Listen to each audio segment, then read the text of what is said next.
This is the voice of the New York Football Giants, Bob Papa, and you are listening to the best throughout Europe, the Big Blue UK and Ireland podcast.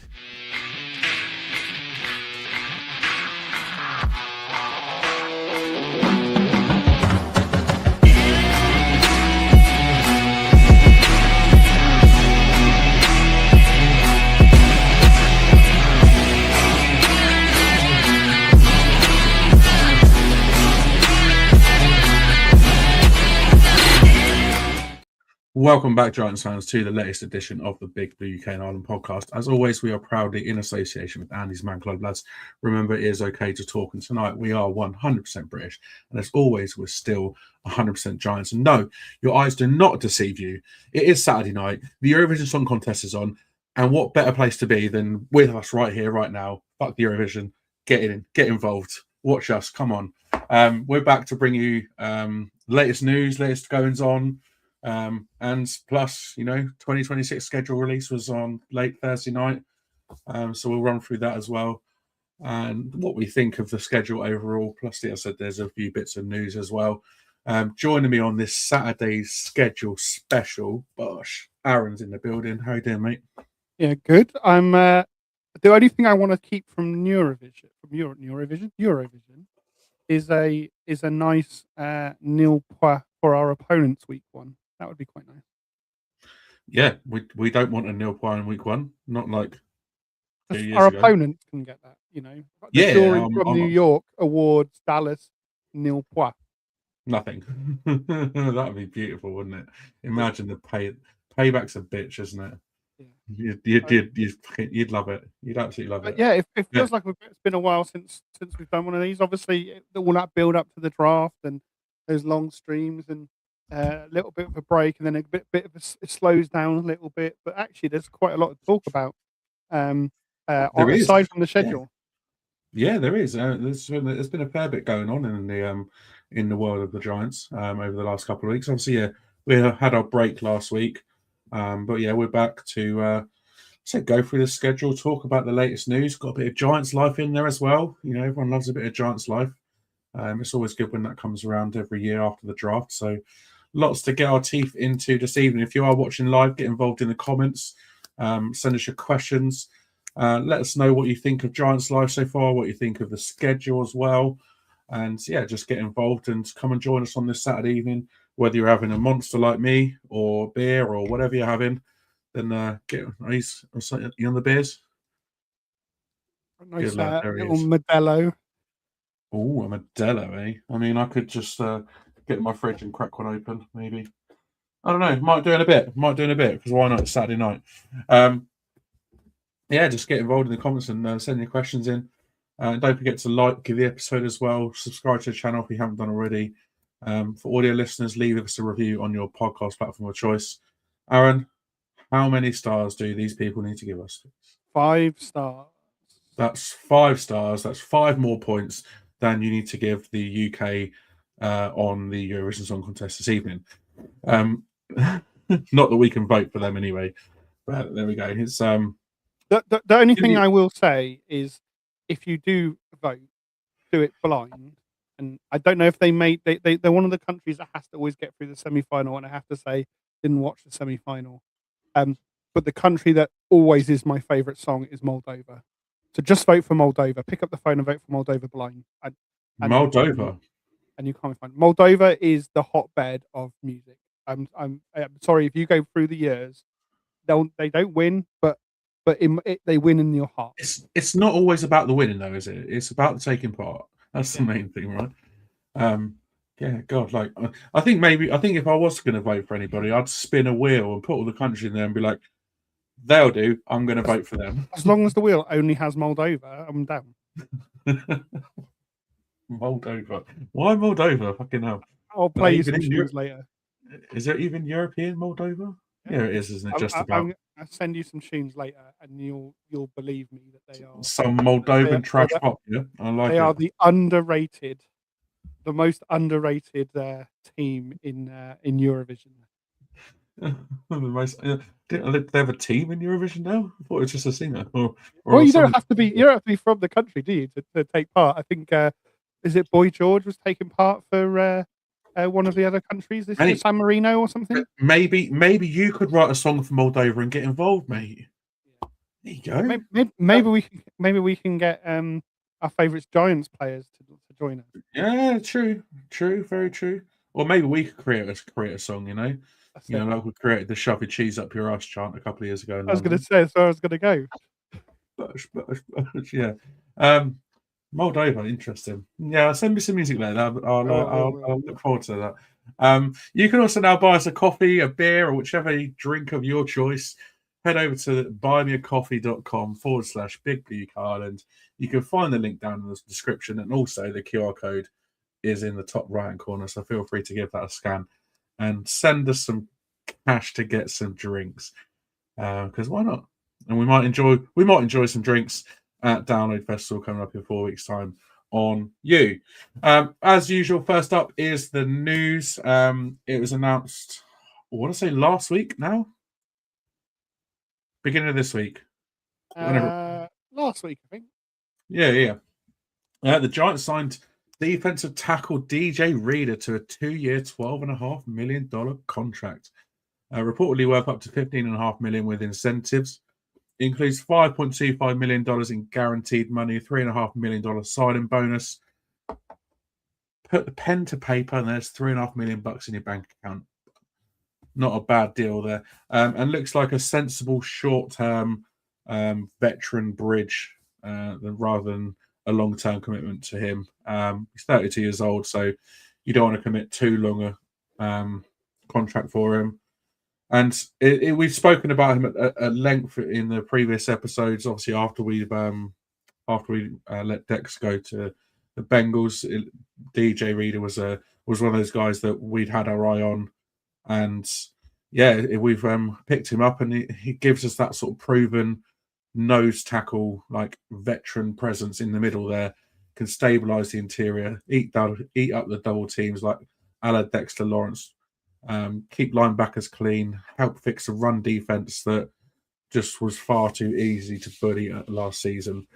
He's not going to obviously replace Dex because Dex is Dex, and I think he's irreplaceable at this point. But he's a fairly credible starter at DT, and he gave John Michael Schmitz quite a few problems when we faced the Lions last year. So. Yeah, good little pickup in DJ Reader, Aaron. Yeah, and when we were going for our free agency targets, he was a guy I'd circled before we even lost Dex. Obviously, we know our interior play wasn't good enough. We know we were moving on from some players in that position. And he was a credible target. Didn't have the greatest time in Detroit, although started most of the games there. He was better when he was with the Bengals. And as I say, some of this could be scheme things, this, that, and the other. But he's certainly a guy that's going to be your a factor on rundown, short yardage. Can really do something. He's not a liability in the passing. We don't expect him getting 10 sacks like Dex, or anything like that. But I just think it shores up a position. It keeps hands off our newly reformed linebacker room, allows them to do all the work and do all the cleanup. So, absolute need, given that we've moved on from Dex, but was someone that I would have liked to have next to Dex anyway, as that kind of thing. Timing is interesting. So obviously the sign came after the deadline for compensatory picks, and the Giants are in the hunt for a pick at the moment. We would not qualify one without playing time becoming a factor. So we've lost more than we've gained. So the players cancel out each other, but because the guys that we've lost were signed higher contracts than we brought in. We're kind of in line for a pick, but a couple of guys that are not qualifying. So Austin Schlottman doesn't qualify at the moment, but he could be the starting center in Tennessee. And if he gets that starting job with his playing time that we would expect, that would move him into qualifying and potentially open up a third or a fourth back from for Wandale. So by not signing GJ Reader before that deadline, we haven't jeopardised that situation. So true bit of business, timing, and everything else. Obviously, was one of two defensive tackles signed, and I think there were a couple of other guys made moves that were kind of 90-man moves rather than 53-man moves. But Shelby Harris obviously came in as well. But DJ Reader was the big splash that we were looking for anyway in this market, and became an absolute need once he moved on. And obviously after the draft, we picked up what was his name, Bobby Jameson Travis as well. But he's definitely a development piece. Picking him up in the 6th round, you wouldn't expect him to, step in and start potentially looking at not necessarily starts, because I think Shelby Harris probably would have got the starters over him. But as a rotational piece, at least now he can sort of sit back and learn. He might, depending on how he does in camp as well, he could potentially look at practice squad. Even though 6th round pick, you wouldn't necessarily like them to move into practice squad. I think he's definitely someone that the Giants liked the look of, hence why they picked him up in the draft. Obviously, we saw Giants life as well, like I said. So it's it gives that depth to the D line. Obviously, picking up, was it Lecky Fotu as well? It kind of, Reader's definitely that number one nose tackle now. You then got Roy Robertson Harris and Darius Alexander, who can play sort of either side of him as the defensive tackles, and so it gives that sort of depth that we needed, really. So great move, great signing. Like I said, potentially getting a comp pick next season. Obviously we gave up a 4th round pick this year to move up for Malachi Fields. Gave up a 4th round pick next year to move up for Malachi Fields. So, it'd be good to get a pick in the 4th round back. Even, if we can get one in the 3rd, even better, right? But it's, definitely a good move. Like it. And I think he can definitely bring something to the table. So, thumbs up with that one. I like it. Moving on, like I said, Giants Life. Yeah, episodes 1 and 2 both dropped on YouTube over the last week or so. That whole mini series that follows the draft made its return, and as ever, the episodes are just not long enough. I think episode 1 was about 15 minutes, episode 2 was about 11, and you just want to see more. But it's a great insight into the lead up to the draft, the lead up to the first pick, like our 5th overall pick, our first selection in the draft. Episode 1 focused on that first round and the sort of build up into it. One thing that stood out for many was the fact that Joe Shane and John Harbaugh are surprised that Arvell Reese fell to 5. John Harbaugh even said we didn't mock that, and the fact that they were just absolutely elated that they got their guy. They kept referring to him as their guy. We got our guy. And it's like, yeah, cool. Like they obviously he'd been in for interviews in the combine. They absolutely loved the guy, and I think now that the dust has settled and everything sort of the draft has gone by now, I think looking back at it, Arvell Reese at 5 is probably a bit of a steal, in all honesty, because there were so many people that were mocking him to go number 2 to the Jets, go number 4 to the Titans as well. So to pick him up at 5, he was clearly the Giants' number 1 guy on their board.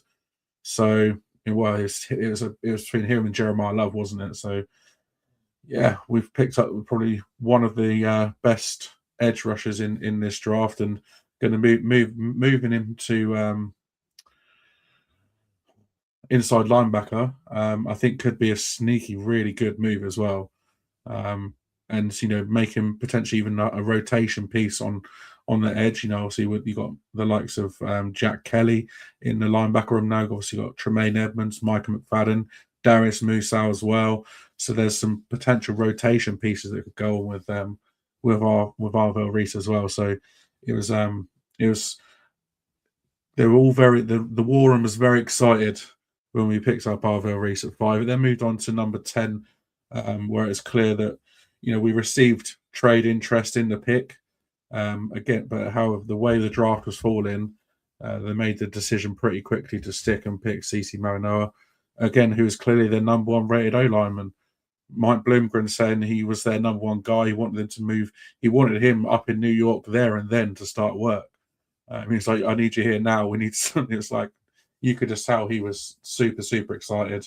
And it's cool because they obviously refer back to like the conversation they had in the combine and stuff like that as well. So they've already clearly started to build relationships with these guys, and yeah, it just shows that how highly they valued both these guys.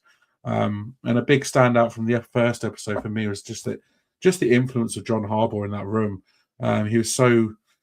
It was a complete difference, such a difference from Brian Dable. I thought, the way he spoke, he just brought his experience and his cool-headedness and just his passion for the game as well, his passion for these players. The fact that he's one of the most experienced coaches in the league, and he's such a big name in the league as well. That was probably another big draw for these draft prospects, and the fact they're going to be able to work under John Harbaugh as a head coach at the Giants, and that's probably it adds to the excitement for them coming here. He's incredibly hands-on, talking through scenarios with Joe Shane throughout the night, talking about roster construction, and how excited and pumped up he was following each selection as well.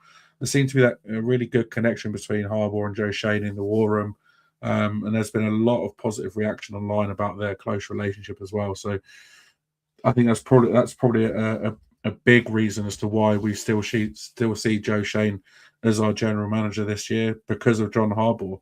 I think if it wasn't for John Harbaugh, then maybe his tenure might look a little bit rockier than it does. But I think for the time being, they're going to let it settle down. They're going to work together and work to improve this franchise, really. And then episode 2 looked inside the interview rooms at the combine. First, it went through our day 2 picks with Colton Hood and trading up for Malachi Fields before moving on to the combine interviews and footage from the combine, their respective pro days too as well. And then obviously it moved on to day 3 of the draft with Harbaugh and Shane talking through each of the day 3 picks. The discussions with the scouts that they had in the war room as well. One of them being Chris Snee, obviously when he was talking about the offensive tackle. Can't think of his name off the top of my head. You might need to help me with this one, Aaron. Why can't I think of his name? JT Davis. Yeah. Chris Snee talking about JT Davis. Yeah. And so it's great to see the scouts getting really involved in this process in the war room. And yeah, just sort of the discussion about who they liked and why, who was better at the position at the pick, and what was better value. And yeah, like, what did you make of the first 2 episodes? What stood out for you, man? Yeah, obviously, anytime you get to see behind the scenes, I think it's great. As you said, touched on Too Short. To some degree, I like watching it from all of the teams around the league, and I think it was the Browns one. They had an offer from the Cowboys to jump us. Obviously, they ended up trading up to 11 to take Downs, but obviously, I think they feared that Downs would go to us, so they were trying to jump us. And these kind of things. But yeah, it was that Colton Hood was the clear going into day 2 was their target that they wanted him to drop, and they did have a trade to move down lined up. But basically, if Hood fell, they were taking him. Obviously, we were jumped one spot to take McDonald ahead of us, but McDonald was clearly not the guy that they were going to take anyway. If they were both on the clock at our pick, they would have taken Hood. From the way it was edited, at least that's how the impression that I got. Obviously, you don't get to see a continuous conversation, and you get to see what they want you to hear. But it certainly looked like Hood was the guy. And then they were immediately into, how do we get Fields? Fields was clearly the wide receiver that they targeted as the man they wanted, and we're just waiting until they could get a deal that made sense to come up and get him. But they would have taken him. I think if they'd moved down, if Hood had gone and they'd moved down in the second, he would have been in consideration to being taken in the second. I think so. Yeah. Was the impression that I got. So and I think that's why they were so aggressive to move back into the third to take him, right? Yeah, and I don't have a problem. Like I said, going into this draft, this was a get your guys draft, so everyone was going to have evaluations all over the place. Yeah. So if you're convicted on a guy, you might be wrong, you might be right, but if the worst thing you can do is walk out of the draft without taking your guy, and I think that was where we are. Where with Tay Banks, when we took Tay Banks, we knew we needed a corner. Yeah. Two of them went off the board quite quickly before we picked, and we were left going, we've got to take a corner, and this, I don't really believe he was ever our number one guy or the guy that we were targeting there, but we were kind of backed into a corner.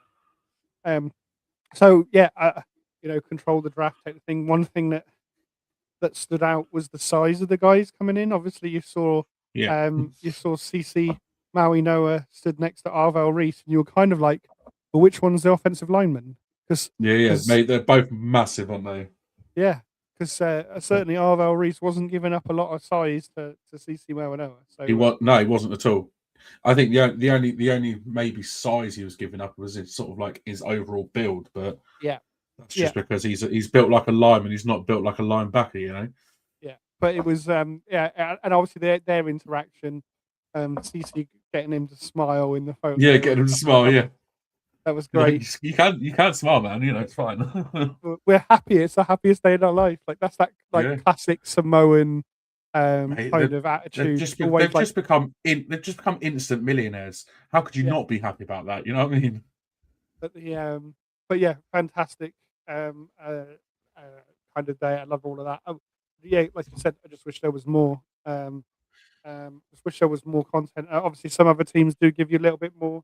But like you said, Joe Harbaugh, I think the key difference between him and Dable is he sort of, rather than fobs off the answer or kind of gives you direct, he'll be more direct with the answer, and he'll rather than go, oh, we'll have to wait out till training camp. I like my guys to be multiple. No, he's going to play guard. No, he's going to play weak backer. Like there was a clear plan. There's a clear thing. It wasn't like a sort of thing. They weren't doing it off the cuff.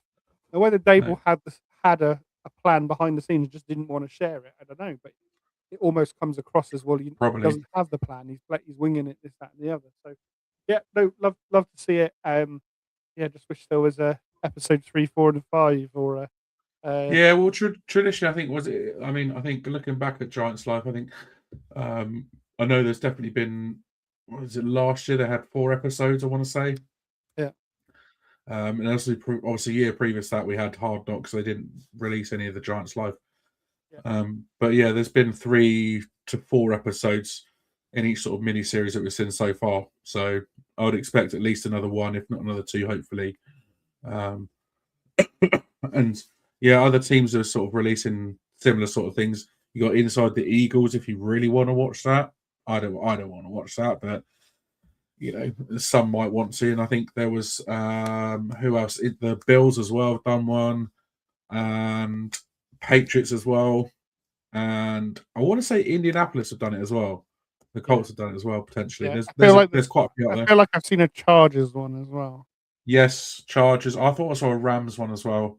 Maybe that was an old one. I can't remember. But there's plenty out there. And it is really fascinating to see inside each war room and how things are different, but also the same. Yeah. So yeah, if you're going to watch any of the other ones, feel free. Like, give them a watch. Like, I'd fully endorse all of them, apart from the Eagles, because I don't want to watch. I have seen the Eagles one. I don't want to watch. They had Mackay Lemon thing, didn't they? Yeah, I don't want to watch Howie Roseman and Sirianni fucking crying. Whatever they're going to be doing to each other, like headbutting each other or something. I don't know. There's only two people want to see headbutting each other, and that's Scatterbo and Jackson Dart. Yeah, 2 episodes down. Loved it so far. Let's hope we see some more in the coming weeks. Next up, rookie minicamp. Yeah, rookie minicamp's going already. Main takeaways being, you obviously can't crown anyone short, but the early signs were kind of encouraging. John Harbaugh made the point at this stage is more of a sort of rehearsal than real football. But what you can say is the Giants rookie class passed the eye test, that's for sure. The headline names all had something positive attached to them. Arvel Reese got really good praise for how quickly he picked things up, how sharp he was mentally, which matters if you're going to be getting defensive snaps early. CC was already being viewed as a guard rather than a tackle, which we kind of knew. And although he admitted the game moves faster inside, the early impression is that he looked comfortable. Like you said as well, Aaron. Like I know you said previously, obviously as a tackle, you kind of know who you're going to be going up against, who you're going to be setting the edge against. But a guard, you essentially don't know. You could have a nose tackle coming up, you could have a defensive tackle, you could have a defensive end coming from one side. So or you could be switching to the other side to pull and block for the runner across the line. So it's definitely guards definitely more sort of, you've got to be sort of a bit more careful about who you're coming up against, and know just be like I said, it moves a lot faster inside the line, right? Yeah, you've got to play with your eyes. You can't be thinking about the play or the technique or the thing. You've got to be much more natural with your reactions to what's going on, because again, if you're thinking, oh, well, we're running to the right and I need to block that person, and then the defense move in front of you and you can't react to that, then you end up missing a block, and that guy leaks through and blows up the play. Whereas on the end, you know you're sealing the edge on a run play. Yeah. You know you've got to hook the edge and get around, and that's not going to change between pre and post snap and these kind of things. So although the tackle has maybe the harder job on a play physically and needs to dominate with his size and going up against maybe the best pass rusher or edge defender that they're going at guard, you definitely have to be much more natural, I would say. So it's just playing on instincts rather than playing in like kind of a predetermined way. Yeah, and because you're obviously on the inside as well. You're getting that contact within 1 or 2 steps, right? Not even that sometimes. Whereas if you're on the outside, you potentially got 2, 3, 4 steps before you're making contact with the rusher as well. It definitely plays it into it, doesn't it? Yeah, it's not quite as like difficult as it's made out to be to move from guard to tackle. It's still offensive line. It's still the same kind of things, but there's probably a stronger mental game, and you've got to work with the center and know if you're getting help or if the center's helping the other way, and Yeah. whether you've got a running back coming through blocking your side as well. So yeah, there's more to do. There's definitely more of a mental thing to do at guard, but there is also the just dominate the guy in front of you, and you're probably 50% right anyway. More than Yeah, 50% exactly. right. Yeah, you're not wrong. You're not wrong.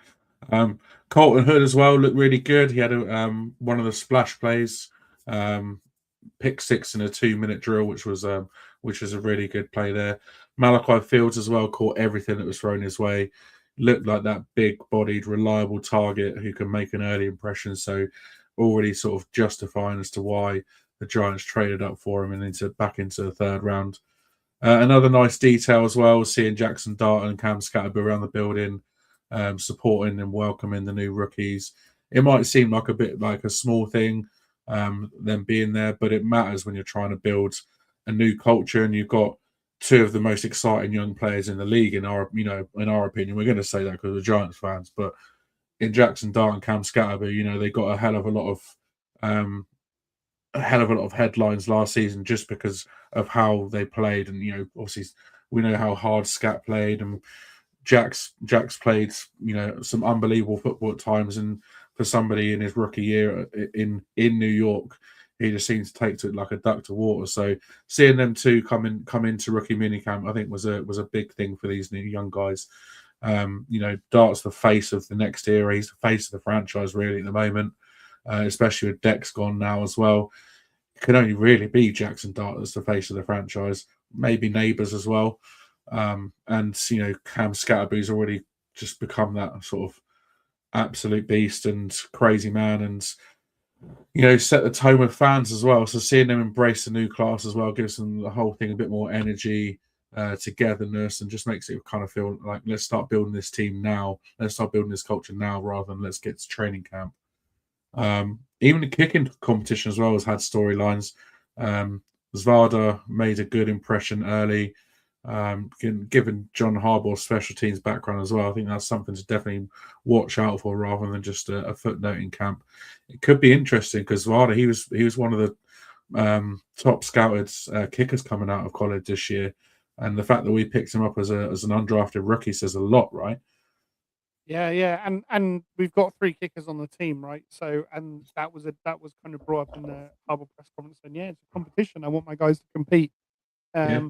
Whether we'll see all 3 kickers make it all the way through training camp, who's to say? But at least I think if you look at the contract that they've given Zavada, he's basically got what you would get on the practice squad. So he's at least going to make the practice squad. Yeah, I'd be very surprised if he doesn't make the practice squad over Ben Sauls. I think Ben Sauls, when he came at the end of last season, he looked serviceable. He did, he looked fairly consistent, fairly confident. So if he doesn't make the practice squad on the Giants, he could definitely make either practice squad or a roster somewhere else. So yeah, I'm looking forward to the kicking competition. We've not seen 3 kickers in Giants camp for a long time, from what I remember. So yeah, it could be really interesting, and could be one thing to watch out for.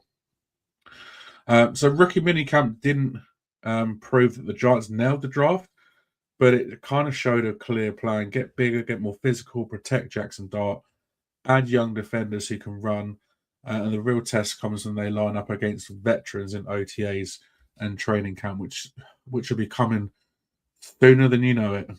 Yeah, I Because think it's something OTAs start soon, don't they? Yeah, I think that not it's a couple of weeks, if that. Yeah.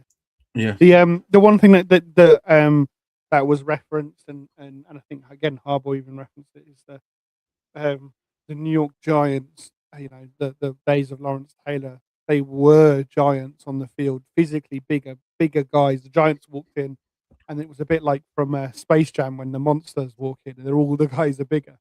If you look at Yeah. all of the guys that we drafted, they were bigger. They're bigger than the guys that they're replacing considerably. So yeah, they have taken the name literally. We are bringing the Giants into your stadium, and we're going to come in here, and it's going to be a big physical game, and we're going to run the ball down your throat, and we're going to play really tough defense. Yeah. I mean, yeah. So yeah, OTAs literally start on Tuesday. Yeah, this coming Tuesday, Wednesday, Thursday, and then 27th to 29th of May, and then 1st and 4th of June. And then mandatory mini camp is the 8th to the 10th of June. So literally within the next month, we've got OTAs and we've got mini camp as well to come up. So there'll be lots to bring you from that. And it means we've got lots to look forward to as well over the next few weeks. So yeah, stay tuned, and we'll bring you all the latest from OTAs and mini camp. So there we go. That is the news. There's been other things going on. Who was the guy that got Thaddeus? Thaddeus Dixon, the undrafted free Yeah. cornerback. Yeah, it was probably like a 6th round guy.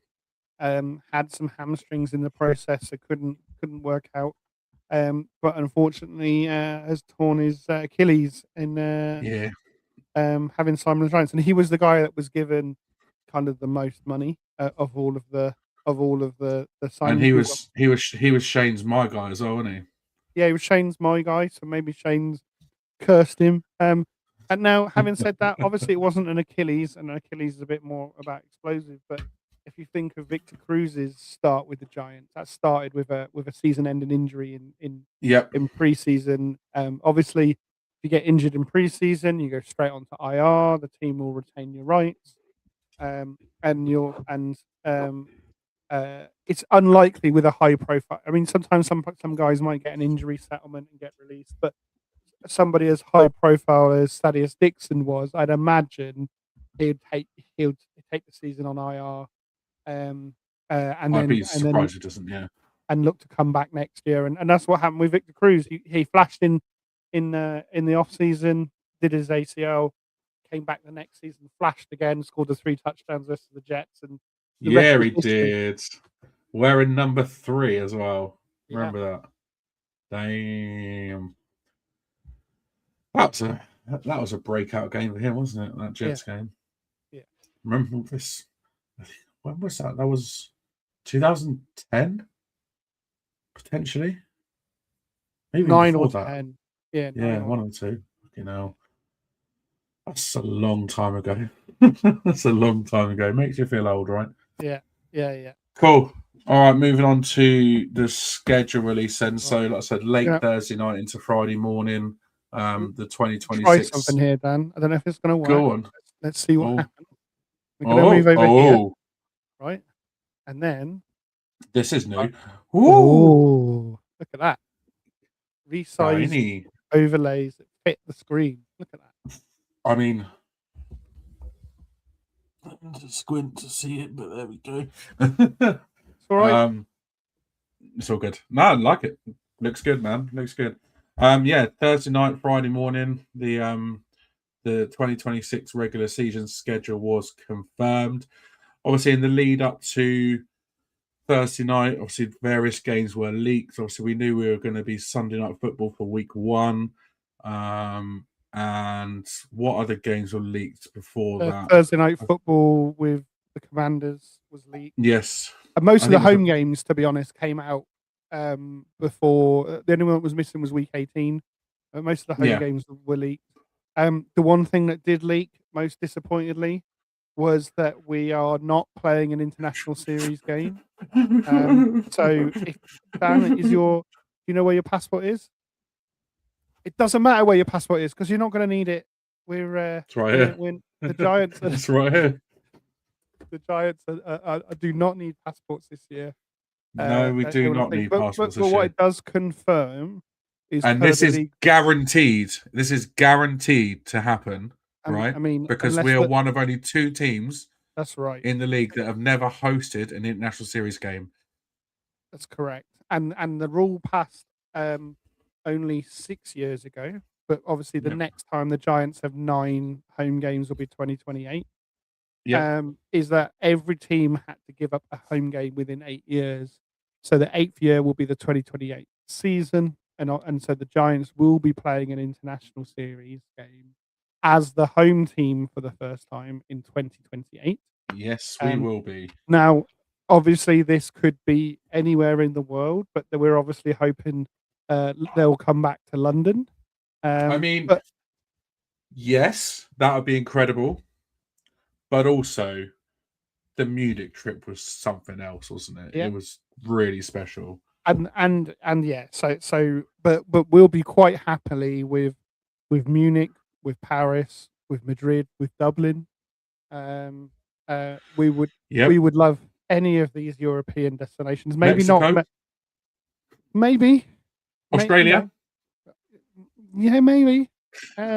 Brazil, maybe. But I would much rather a European. I'd much rather a European game myself. But the sadly it didn't change. What did change though was the Munich game switched to a Fox broadcast rather than a NFL Network broadcast. So the Fox are going to do a triple header for the first time on that day. And I'm assuming they had some say in what game got moved there. So the game that got moved in was obviously a more prestigious tie in their eyes. And so we were on the outside looking in. Yeah, the Munich game is Indy and who are they playing? Yes. Yeah, because the Amon-Ra St. Brown's half German, isn't he? Yeah. So Detroit are the home team. So it had to be a road opponent for the Lions, and it looked strongly like it was us. However, it fell that way, and we're now playing the Lions on Monday Night Football Christmas weekend. So we're the Island game. That's another one of our primetime games, but the on the Christmas game. Yeah, but it's guaranteed 2028. The Giants will be on the road internationally. Well, I say on the road. They'll be playing a home game in an international series game. So 2 years' time, let's hope and cross our fingers and everything else that it's that we hope it's in Europe. It'd be great if it was, but like, you know what? I think Barcelona should look at once the new camp is redone and rebuilt. Barcelona should look at hosting a game, biggest stadium in Europe. Let's go to Barcelona for a long weekend. Because I mean, Barcelona's a sick city as well, I must say. So, 105,000 the capacity at the new camp's going to be once it's redone. I'm sure the Giants will sell that out themselves, right? So yeah, let's go Barcelona. I'll be up for that. But yeah, anywhere in Europe will be great. But yeah, it was a shame to not see obviously the Giants come over to Europe again. It was very, very widely touted that we would be, like I said, that sort of that opponent for Detroit. The fact that we'd even booked hotels in Munich in preparation for it. I think some had even booked flights or were looking at booking flights as well. So not to be this year, unfortunately, but that doesn't mean it's not the end of the world. We will be looking at planning some meetups during the season, at least one, maybe two, maybe even a third one thrown in there for good measure. So watch this space with that. But pre-season, not going to talk too much about pre-season because it is pre-season. Week 1, we were at home to the Vikings. Week 2, we're on the road in Miami, which is always a tough place to go, especially in the middle of frickin' summer when it's going to be like 30 plus degrees and like 90% humidity. So that's going to be a real test going to Miami. Even at 4 p.m., right? Yeah, it's going to be hot. It's going to be hot and sticky and just horrendous. And then week 3, as usual, the standard yearly New York derby. We are technically the road team against the Jets. The one thing that is missing, the traditional thing that is missing from the preseason this year is the fact that we're not playing the Patriots for the first time in as long as I can remember. So, yeah, it could be a good. I mean, I'm going to assume that we'll probably have a joint practice in there somewhere, maybe in Miami, maybe in sort of that heat, in that humidity, maybe a bit of conditioning for the bodies there. That could be a nice. Yeah, and I'd imagine we won't be doing it at home because of the obviously they're not doing training camp in the Meadowlands, that they're going out to the resort, aren't they? Because of all the work that's being done on the new training program. So yeah, so I'd imagine that they won't be bringing a team there. I imagine they'll be doing it on one of their road trips, or they'll do it, or they might do it over at the Jets. They might do it at Florham Park, with the Jets. It might be easier to do it with the Jets, to be fair, because it's just over the road. But it could be in Miami as well. So we'll see about that. There'll be more news about that nearer the time. But yeah, let's get cracking with the regular season schedule. Week 1, Sunday night football. Straight in with prime time. Sunday night football at home against the Dallas Cowboys. What starts the season? I mean, yeah, it's not really surprising for us, right? So I was looking back into this fixture, and it might ring a bell, but since 2002, this is the 12th time this fixture has appeared on opening weekend. Obviously, alternates between both in New York and in Texas. However, the next nearest regularly occurring game, it's only 5 times in that time. There's a couple of games that have had that 5 times, but 12 times this fixture appears, and it's probably the networks. Probably, I'm sure it's been on prime time a number of those times out of the. It's virtually on prime time every year. I know we didn't play the first game last year, did we? Or did we? No, we didn't. No. 2024 we did, and that was Sunday Night Football. Yeah. Because I remember watching that in a casino in Birmingham at 1 a.m. Yeah. Isn't that right, Shane and Craig and Kev and everyone that was there with us? Yeah. Oh, that was painful. Let's just hope it's not a repeat of that, because we don't want to see that again. But yeah, good way to start the season against a divisional rival. I think you might as well just lock in Dallas Cowboys week 1 from now on. Just lock it in. Why not? At least you know who We we're coming played up against in week the 1. Commanders week 1. That was it. Yeah, we played Commanders week 1, and then oh no, it wasn't Dallas the year before that. It was the Vikings because that was at home in the Century Red, wasn't it? Yes, it was the year before that it was the Dallas. That was the 2023. So 14-0 one.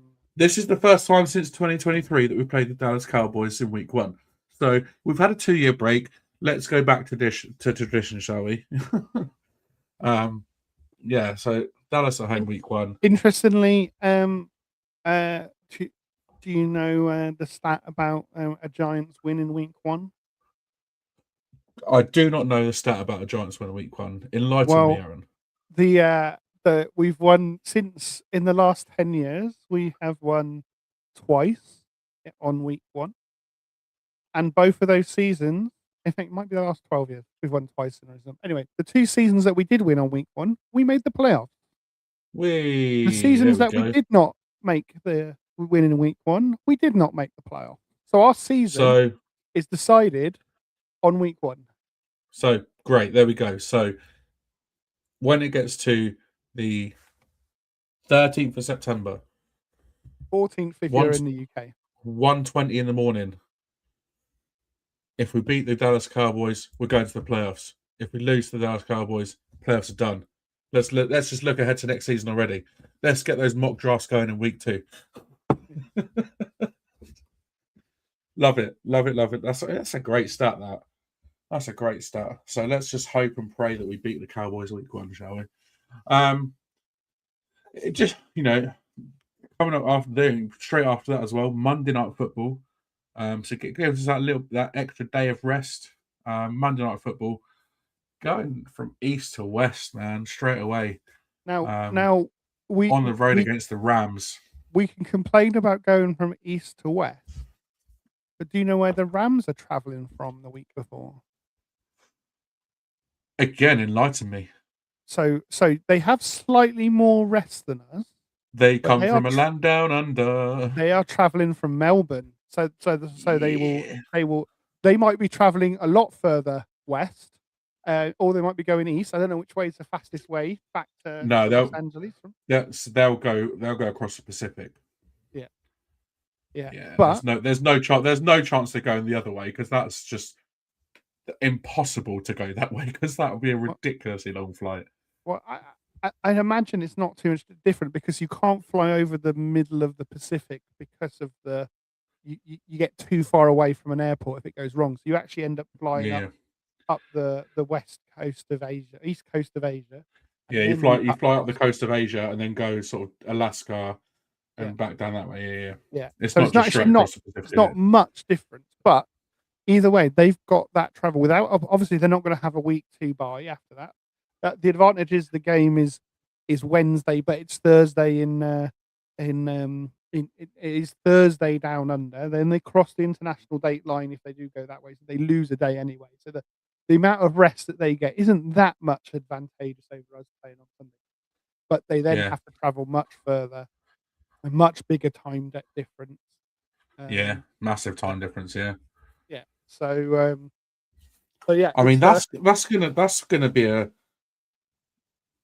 that could be a really interesting test. The whole sort of going to Australia thing, like.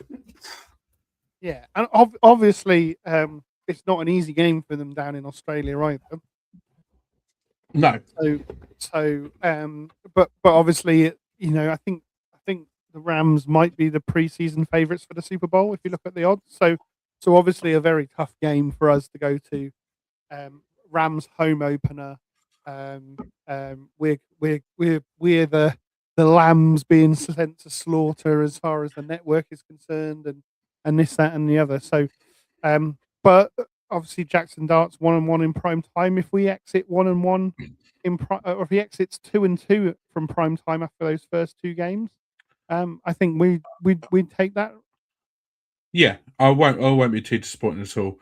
There'll be relatively low expectations going across the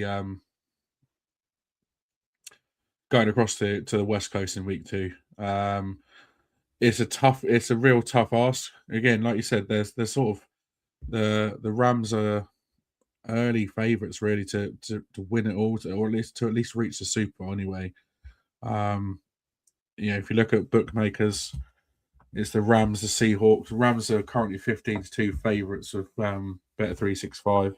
The Seahawks are 10-1 to repeat, as well as the Bills and Ravens. So, yeah, the Rams are the early favourites as it stands at the moment, but it's going to be a tough ask. It really is, and back-to-back primetime games to begin the John Harbaugh era. It gives us a chance to start fast. If we can come out of those first 2 weeks 2-0, imagine that. Like, imagine going into those next 5 games before the bye at 2-0, and the confidence will be sky high. Even if we come out of it 1-1, looking at the next few games, it's quite favourable, and that's a really important stretch there before the bye. We need to. That's why we need to rack up some wins.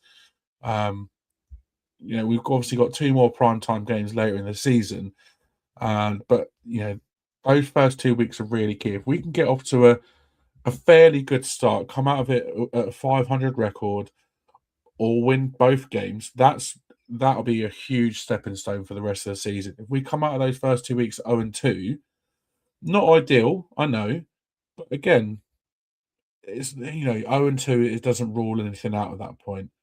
They're two tough games. Dallas are no doubt going to be improved on what they were last season, and the Rams, like you said, early doors favourites to win it all. So it's going to be really tough to go there. But weeks 3 to 7, at home to the Titans, at home to the Cardinals. Obviously, week 3 being the return of Brian Dable.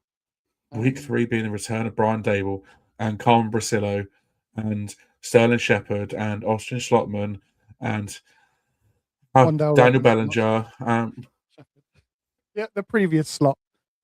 Yeah, Wandale Robinson, not Sterling Shepard. Yeah, but yeah, just all these extra.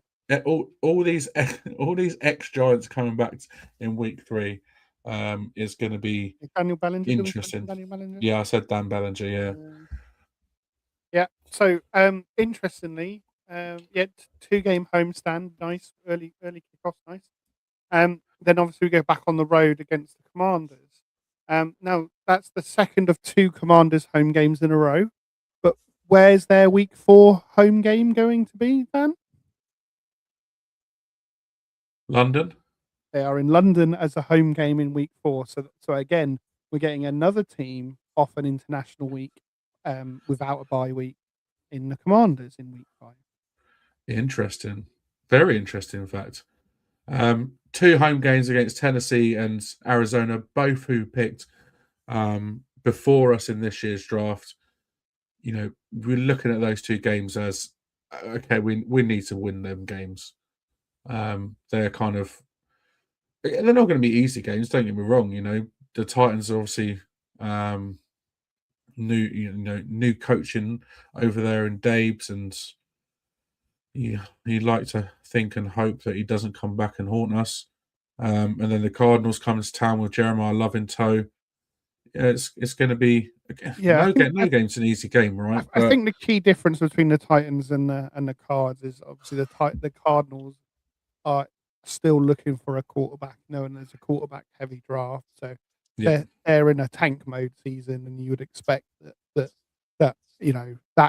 should be a you don't want to take any team lightly, as we've seen in the NFL, but that should be a game that you should be targeting. Arch Manning might be on his way to Arizona this time next year. Yeah, that's what they're saying. There's a 2-game little homestand there, weeks 3 and 4. If we come out of that 2-2, nice. I'll be happy with that. Washington on the road in week 5. Washington. For so long we had Washington's number, right, until last year when Dan Quinn comes in, And what's your stat about Washington, Aaron? Yeah, so Washington head coach Dan Quinn in his career, which spans across being a defensive coordinator with the Seahawks, a head coach with the Falcons, a defensive coordinator with the Cowboys, and now the head coach with the Commies. He is 14-0 against the Giants all time. So he has never taken charge of a team that has lost to the Giants. Obviously, being a defensive head coach, he's had our number. Fantastic. So, do we chalk that one up to a loss as well? Potentially. So, if we win those 3 home games, lose the 2 on the road, come out of that 3-2, not bad. 4-1, even better. Moving on to week 6 at home against the Saints. Again, over the last few years, we haven't really had much luck against the Saints, even though sometimes the Saints haven't necessarily been that good. Well, they haven't been that good either. Tyler Shock at quarterback. I mean, offensive rookie of the year. It wasn't him in the end, was it? It was the receiver that got nearly 1,000 yards. But the fact is that lots of people saying this quarterback was better than our quarterback. We get to find out we got the battle in week 3 and week 6. We got the battle of the sophomore quarterback to find out who is the best of the last year's class. There is only one option. I know who I've got my money on. The guy on screen, right? Yeah. Yeah, buddy. Saints at home week 6. You'd like to think that's a win as well. Back on the road in week 7 in Houston. Again, like Houston, very up and down recently, very unpredictable recently. Tough defense. CJ Stroud at quarterback. Is he the real deal? Who knows? And do you want the facts about this game?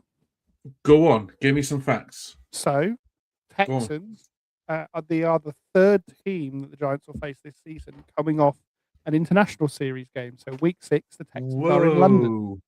So again, without a bye week, we're facing another team coming off a bye and facing them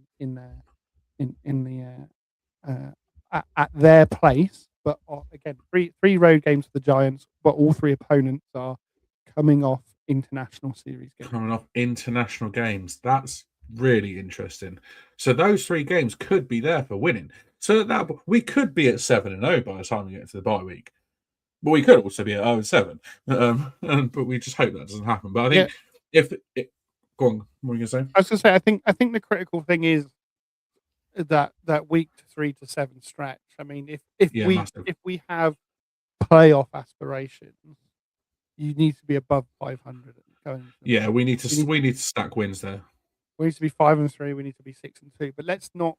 If we are 5-3 and 6-2 at the bye week, we don't want to get too excited. We don't want to be throwing in draft picks for veterans to help come. We're not necessarily buyers at the trade window. We're not necessarily putting all our chips in. We have to remember that we've had the soft part of our schedule. Exactly, because after the bye week, that's when it gets a little bit stickier. The week 8 bye as well. It's a lot earlier than it was last season. It's the earliest we've had since 2022. And so I think it's quite a nice spot for an end of October. You then got the run-in for November and December. Do you want to the other stat I have about the bye week? So John Harbaugh as a head coach is 14-3 coming off a bye week. And we obviously go off 14-3 would normally be good enough to make the playoffs in any season. So in an entire season's worth of games after a bye week, he is 14-3. Yeah, and we come off the bye week and we go on the road to the Link in Philadelphia. I just hope we go there and fucking win. If John Harbaugh's 14-3 coming off buys, then how sweet would that be going into Philadelphia and getting that dub off the bye week? That would be very, very nice. And obviously, at that point, we'd have played 3 divisional games. If we can be 2-1 in the division at that point, again, happy days. If we, let's say, at the bye, if we can be 4-3, 5-2 at the bye, we're looking good. If we're below 500, it could be a little bit sticky. Washington week 10, Thursday night football, so a short week as well. Yeah, division opponent into division opponent, 2 tough games back to back on a short week, not ideal. And again, the whole Dan Quinn thing, he could, by the time it comes around to these 2 games being played, could be 16-0 against the Giants. So yeah, it's a tough first 10 weeks, but there's definitely a lot of winnable games in there. Week 11, again at home to the Jags. I think this could be a tricky game, especially obviously Liam Cohen as the head coach was the hot candidate, the Liam Duval Cohen. Obviously an offense trying to Trevor Lawrence has got his fresh new haircut, which was in their schedule announcement video, and maybe he's gone into adult mode instead of teenager mode, and comes out and fulfills his promise this season. It obviously showed flashes. It had some of his best work was done last season. So and obviously last year, 13-4, won the AFC South, went to the playoffs. So it's their best year for quite a while. So they lost in the playoffs to the Bills. So that could be a tricky game at home there. So those first 3 games off the bye are all pretty tough. Following week as well, on the road in Indy. Again, like Daniel Jones. The whole Daniel Jones thing last season was a bit mad. I'd love it if we beat them. I would love it if we beat them. But again, like the Colts, to start off the season last year, they looked good. They looked very good. And the fact that they paid Daniel Jones a lot of money this offseason as well. Yeah, and Alec Pierce, obviously they let Pittman go, but Alec Pierce is given a lot of money to be their top receiver. Obviously Jonathan Taylor, one of the best running backs in the league, and we've known what our run defense has been like. Hopefully that's changing this season, but yeah, something that we've got to worry about. Yeah, and obviously their season sort of derailed a bit when Daniel Jones got injured. But Jonathan Taylor, he's an elite running back. He really is. Shane Steichen as well is a pretty decent coach. Indy could be again like one of these dangerous teams, one of these little dark horses this season coming up. So 4 games in a row there off the back of the bye week that could be really tough. And it doesn't get any easier after that. Week 13 at home against the San Francisco 49ers doesn't get any easier because the Niners coming in with Christian McCaffrey. One of the best backs in the league. This stretch off the bye up to week 14. That's going to make or break our season. 6 games there that will make or break our season. It is brutal. You get a little bit of a sort of dip in week 15 when we play the Cleveland Browns at home. And let's face it, the Cleveland Browns are the Cleveland Browns. It could go either way against them. But we could go into that game potentially off the back of a 6-game losing streak, right?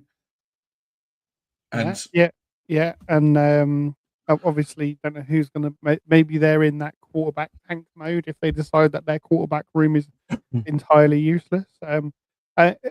Obviously, but coming off a trip out west to play Seattle, although the last time we went out there, we were quite successful. We were, and that was Kev was there for that game. Yeah, but Kev was there. But they are obviously defending Super Bowl champions in that kind of period that of the they season we want to win. 49ers, the week before, obviously, They don't keep the streak going. They're obviously playing in the international series game in Mexico in week 11, and then then place I think Seattle in week 12, the Rams in week 12, and then travel to us, West Coast East Coast early game. The West Coast team playing an early game East is always a good one. It's But always tough for them as well. It's always yeah, tough for the West Coast team coming over and playing but an a early game. big travel week the week before with the Mexico game, and then coming up for this one. So they may feel a little bit jet lagged, but they might be happy to play away from their substation that gets them all injured. So maybe they'll be a bit healthier than they are with a game in Mexico and then traveling to us. Yeah.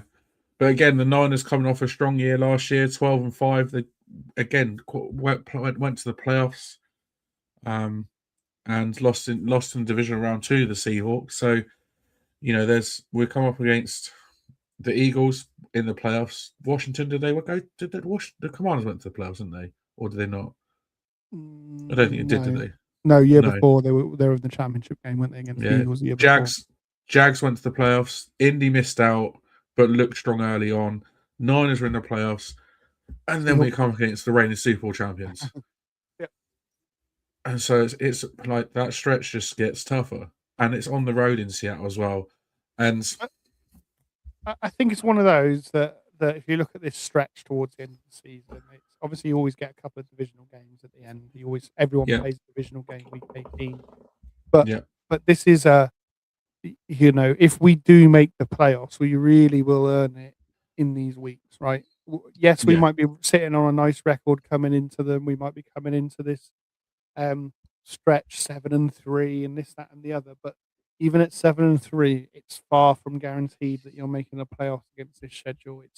It's a real tough season. Obviously, injuries take effect and this kind of thing. And we hopefully we're all healthy, and our opponent, Seattle might have a load of injuries, and they're not the opponent that we think we are when we're facing them at this time of the season. But difficult. Yeah, and then at home to the Browns, obviously them coming off a season where Myles Garrett broke the season sack record that stood for so long with Mike Strahan, and new head coach in Todd Monken, who we were very, very high on coming in as our offensive coordinator. So, coming up against his old mentor in John Harbaugh will be an interesting game. And it could, this could be like I said, this could be one of those games that you could look at and go, oh, it's an easy game on paper. Whereas actually if you look at the Browns, they obviously strengthened in the draft. They took Spencer Fano in round 1. They took Casey Concepcion in round 1 as well. Denzel Boston in round 2. So they've strengthened at receiver, and they could be a sneaky tough opponent coming into week 15, and they themselves could be in a position that they're challenging, but I think their one weak point really is probably quarterback, right, with Shedeur Sanders and Deshaun Watson. Yeah, I think that's what they've gone and targeted this. Obviously, they were out the hunt for the QBs in this year's draft, and they just went, you know what, let's stack some weapons. Let's stack. We'll give the quarterbacks we've got every single chance. We'll protect them. We'll give them some weapons. If anybody steps up, great. But if they don't, then the guy that we're drafting in the top 5 next season will have all of the things around him to be successful. Yeah, and also they've got one of the best young linebackers in the league as well, and Carlton Schlesinger as well. His rookie year was incredible.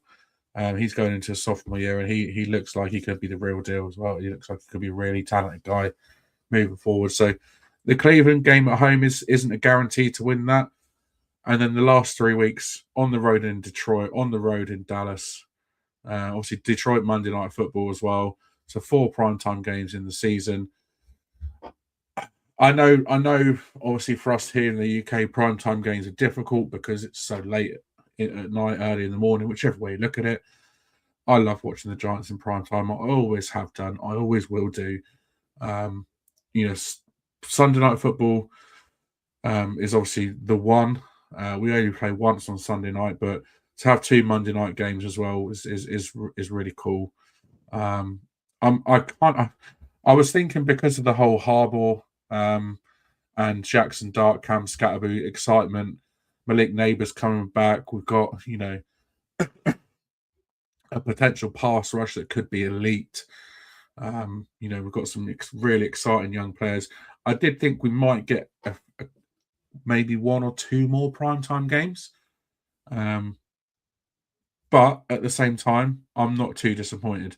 The only we've got 1 game in the 4:25 window, and that's the Seattle game. All the rest are 1:00 on Sunday, which is on a Sunday afternoon, which is absolutely ideal for us over here. 6 p.m. kickoff. It's that real sweet spot. Yeah, obviously, Detroit, flexible scheduling. Some of these can move down the back of the season. yeah, they can, but obviously as they out. stand, isn't it? Which is why they've left the last one open as well, because obviously they want a game that has playoff implications on the 10th of January, so they make sure that things move around in that last week. But if you do get moved to the 10th, it's a good thing, right? Because you've got something to play for, right? You're absolutely right. So and given the way that our schedule might tightens up to down the end of the back 9, as it were, we might be needing to win to get in those January games. Yeah, exactly that. Detroit Christmas week. The Lions, they're going to be there or thereabouts again. I think they're just under Dan Campbell. They've slipped perennially strong, and they could be fighting for a division title at this point. They could be fighting for a playoff spot at this point. So it could be a really, really tough game going to Ford Field on Monday Night Football, and then going to Dallas after that as well to begin the year. Again, there could be playoff implications in that game for both of us, and then finishing the season off against our bitter rivals, the Eagles at home. After the bye week, there's 9 games there. 9 games? 1, 2, 3, 4, 5, 6, 7. No, 10 games there. Sorry, there's 10 games there. That it's a tough ask. But it's we're so used to looking at a schedule and going, oh, they're better than us. They're better than us. They're better than us. But you got to think of we don't know what this Giants team looks like for this season. Really, we don't know because we've not seen anything really from this team so far. New head coach, new coaches across the board, new coordinators. No Shane Bowen blowing leads.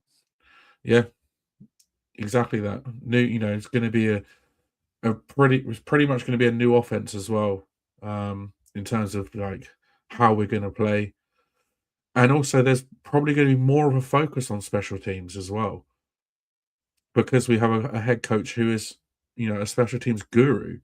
So this is probably going to be a completely different team to what we've seen over the last 3 years. So that schedule on the face of it on paper right now, as it stands coming off the back of the last 3 years, looks bloody tough. But as I said, we could quite easily go into that bye week at 7-0, because we could start off the season really hot and could look really good and not have many injuries and everything just fall our way. But also at the same time, we could go into that bye week 0-7, because we could get some serious injuries. Touch wood, we don't. It could just not go our way, and it can, yeah. And like I said, we're going off of what it's been like over the last 3 years. We're going off of the Giants, how the Giants have been like over the last decade or so.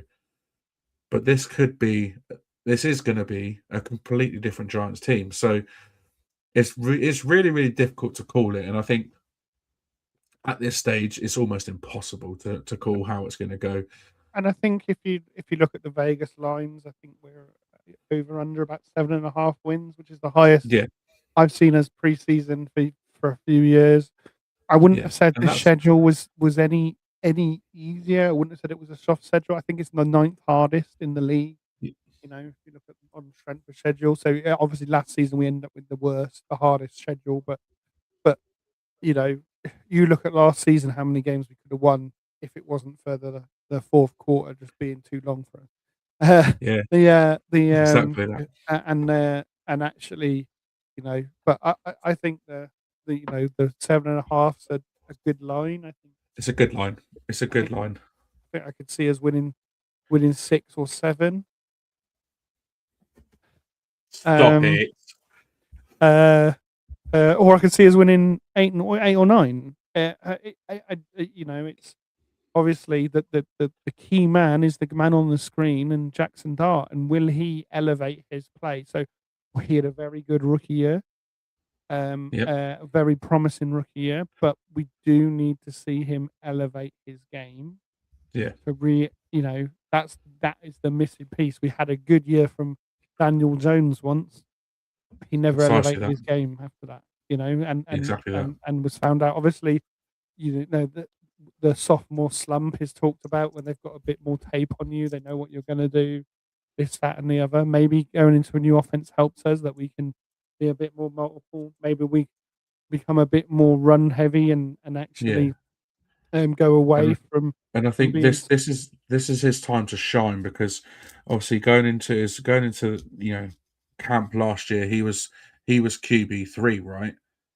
And then he then sort of gets ahead of Jameson in camp, and he's then QB2, and then we got all the expectation, all the hype about Russell Wilson. Well, I don't know about hype, but all the expectation on Russell Wilson, and that project goes south after 3 weeks, and Jackson's thrust into the limelight in week 4, and it's like, holy shit, we got a rookie quarterback starting week 4. Like, what the hell? Obviously, it was exciting because there was so much hype about himself, but Yeah, and obviously you got the know, win. The peak was the win. Him and Scat with the win in prime time against Philly in MetLife. yeah, That was such a great moment as the rookies performing. Um, yeah, and obviously we haven't seen Dart with neighbours. Obviously, precisely that. We've not seen this. We've not seen Jackson Dart play with Malik Neighbors on the field, and that could be an extremely exciting thing to look forward to. Plus Malachi Fields as well. It could shape up to be a really, really good season. yeah, I think But the thing is we will also get very nervous if we have a really good first season with a new head coach and make the playoffs. One and done in the playoffs, because we did that with Daboll, and then we never saw highs like it. yeah, exactly. In some ways, a season of building, a I'd season where rather that. I'd rather that than us come out the blocks and go 7-0, and then finish the season with like 10 or 11 wins and make the playoffs, and it doesn't then go with that then be our only playoff appearance in the next 4 years. I'd much rather win 7 or 8 games this year, build on what we've got going into the off season, build through the draft again, build through free agency again, go into next season, year 3 of Jackson Dart, and really build. But the point I was making before, obviously, this is Jackson's first training camp as QB1, as our starting quarterback.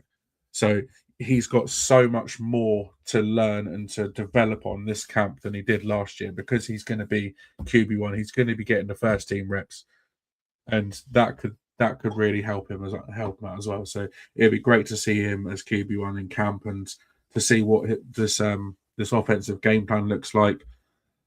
Just got a lot to look forward to, and obviously the schedule. Obviously, it's only 4 months away, the start of the season.